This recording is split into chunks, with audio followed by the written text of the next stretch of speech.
सच तो यह है कि दुख कोई स्थूल वस्तु या स्वतंत्र अस्तित्व नहीं रहता। दुखी रहना तो एक मानसिक बीमारी है। दुख का संबंध मन से है।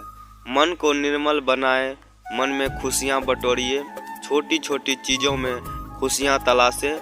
हमेशा मन को एक अन्य पात्र या चरित्र समझकर उसे समझाएं कि आपके पास खुश होने का अनेक कारण है। धीरे धीरे मन को हर स्थिति में खुश रहने की आदत पड़ेगी तो स्वतः दुख का भाव तिरोहित हो जाएगा। जैसे बर्तन में पहले से दूध रखा है तो उन अन्य तरल पदार्थ उसमें नहीं रखा जा सकता है, वैसे ही मन में आशा, आनंद और उत्साह का भाव भरा हो तो निराशा और दुख वहाँ ठहर ही नहीं सकता। किंतु मनुष्य इसके ठीक उल्टा दुखी होने के बहाने खोजता रहता है। मनुष्य दुखी इसीलिए है कि संसार उसके अनुकूल नहीं है।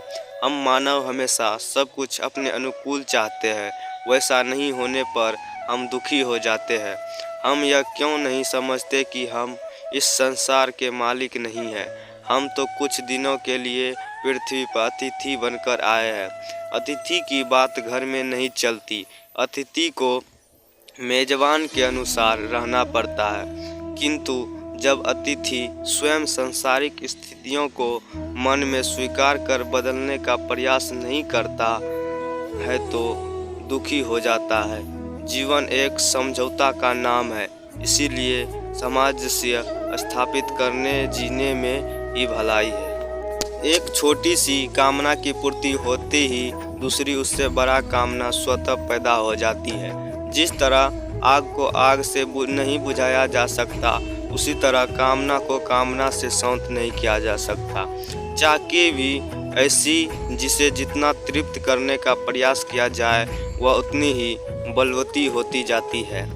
कामना की एकाध कड़ी पार करते ही मनुष्य अनंत कामनाओं के चक्रव्यूह में फंसता चला जाता है।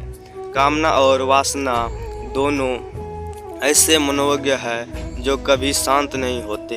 आज तक धन, पद या शक्ति की कामना और वासना की पूर्ति से कभी कोई संतुष्ट नहीं हुआ है। फलतः मनुष्य जीवन भर दुखी बना रहता है। इच्छा या कामना की भूख दरअसल संसार से अनुरक्ति के कारण ही पैदा होती है। मनुष्य अज्ञानवश संसार को अस्थायी घर समझ लेता है, फिर जीवन में ऐसे ऐसे उपाय करने लगता है कि मानो सदा ही बस जाना है।